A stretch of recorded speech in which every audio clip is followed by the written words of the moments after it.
एक बार भगवान ने कहा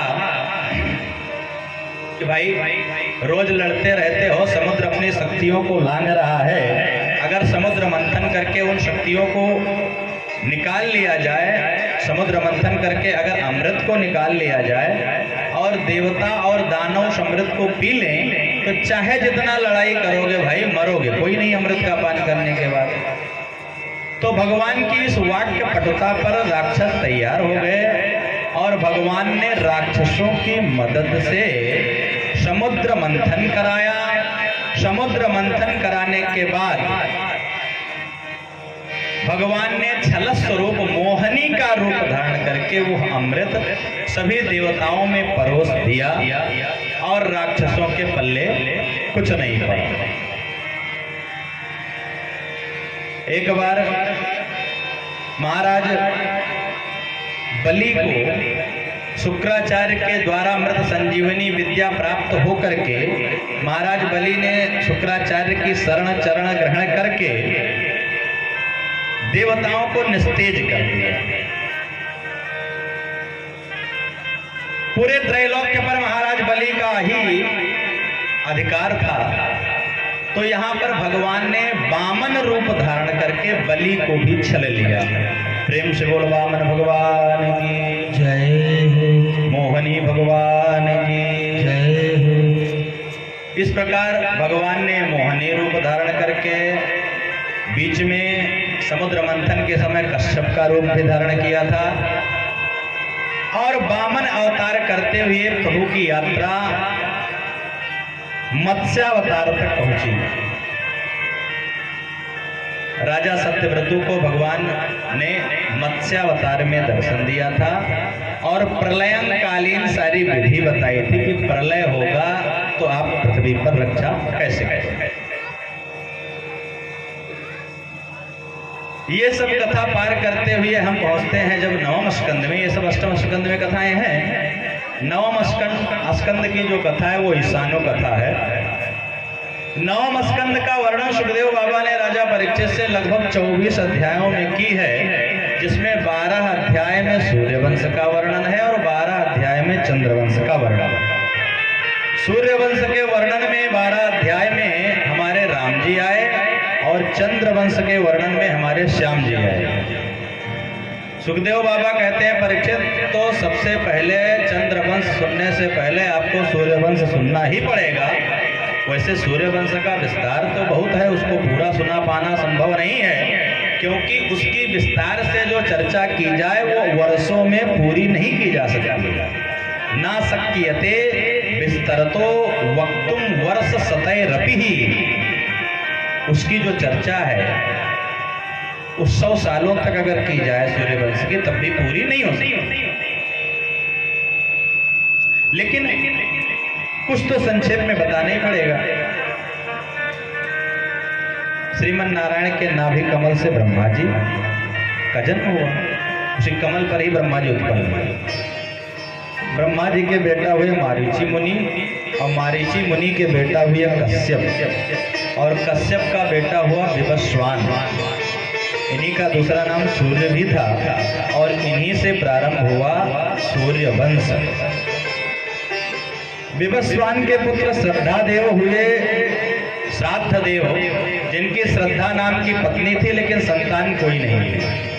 सूर्यवंश में आपको हम निचोड़ बता दें, लगभग हर पीढ़ी में संतान की समस्या रही है। हर तीसरी पीढ़ी पर सूर्यवंश का जन्मा हर व्यक्ति संतान से पीड़ित रहा है। संतान पैदा होने में शुरू से समस्या रही है, ये निचोड़ है। तो इनको कोई संतान नहीं हुई, तो ये सूर्यवंश के आदि गुरु श्री वशिष्ठ जी के पास पहुंचे और वशिष्ठ जी ने पुत्रेष्टि यज्ञ करवा करके इनको पुत्र की कामना से यज्ञ तो करवाया, लेकिन इनकी जो महारानी थी वो पुत्री चाहती थी और महाराजा जो थे वो पुत्र चाहते थे। जब अंतिम आहुति उस समय पड़ रही थी तो ब्राह्मणों ने अंततोगत्वा कहा कि जो आपके मन में मनोकामना हो वो स्मरण करो ये कहा तो, लेकिन कुछ ब्राह्मणों को रात्रि में कुछ धन दे करके महारानी जी ने समझ लीजिए खरीद लिया। महारानी जी ने कहा अगर तुम मुझे पुत्री दिलवा दो तो हम तुम्हारा बड़ा परोपकार मानेंगे, कुछ आपको धन भी देंगे। ब्राह्मणों ने मंत्र में गड़बड़ किया, यानी मंत्र को पलट दिया। तो महाराजा श्रद्धा सूर्य वंश में जो उनकी प्रथम देवी जिन महारानी के साथ संसर्ग हुआ तो उन्हें बेटा की जगह पर बिटिया पैदा हुई। अब महाराजा का मुंह बिगड़ गया, भाई बालिका का जन्म हुआ। रानी तो गदगद हो गई, राजा उदास हो गए। राजा जाकर वशिष्ठ मुनि से कहते हैं कि गुरुजी मैंने पुत्र चाहा था, आपके ब्राह्मणों ने क्या किया, सब गड़बड़ हो गया, मुझे पुत्री उत्पन्न हुई। तो वशिष्ठ जी ने ब्राह्मणों की सभा बुलाई तो ब्राह्मणों ने सच्चाई बताई कि महाराज महारानी बिटिया चाहती थी, फलस्वरूप हम लोगों ने मंत्र पलट दिया और इसलिए वो बिटिया हुई। अब इनको पुत्र के लिए एक दूसरा यज्ञ करना पड़ेगा या आप कोई विधि लगाए।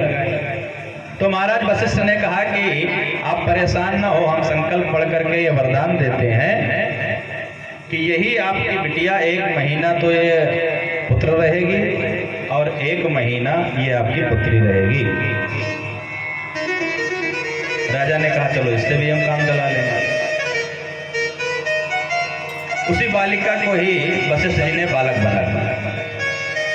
बाद में मनु महाराज के इच्छाकु, नृग, सरयाती, दिष्ट, घृट, करुष, नभग, कवि आदि कई पुत्र हुए। इन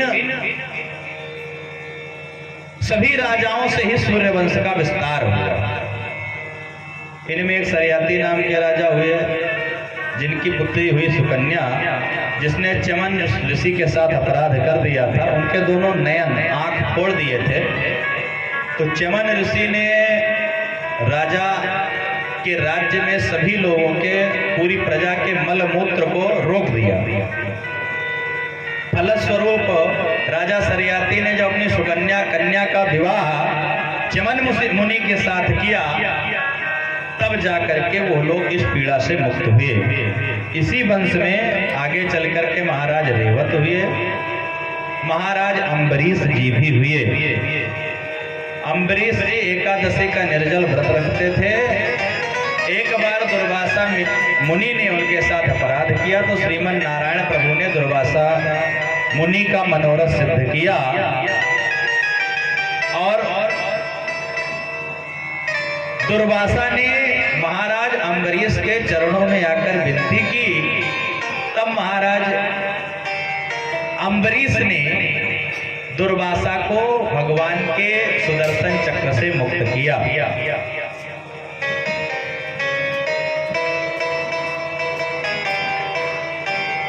बहुत लंबा राजाओं के नाम श्री सुखदेव बाबा राजा परीक्षित को सुनाते जा रहे हैं। यज्जल स्पर्श मात्रेण ब्रह्मदंडा हतः अपि सगरात्मज दिवाम जग्मो केवलम देह भस्मै।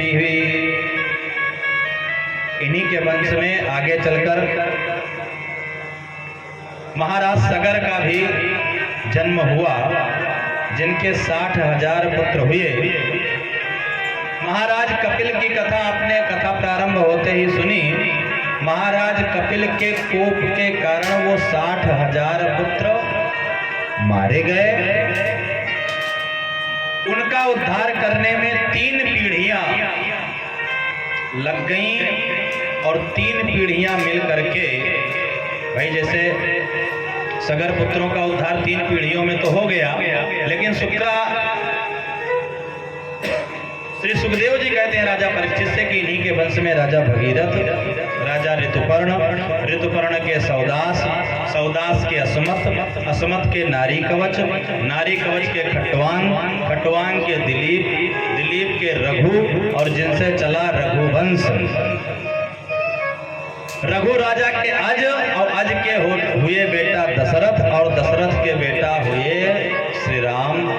लक्ष्मण, भरत और शत्रुघ्न। श्री सुखदेव जी महाराज ने इनकी कथा आपको जानकर आश्चर्य होगा कि एक ही श्लोक में पूरी राम कथा चटपट कर देगा।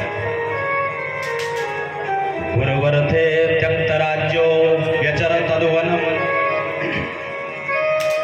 पद्म पद्याम प्रियायाः पाणिस्पर्शा क्षमाभ्याम व्रजत पथुरुजो यो हरीन्द्रानुजाभ्याम वैरूप्या शूर्पणभ्याख्या प्रियहरि विहरुका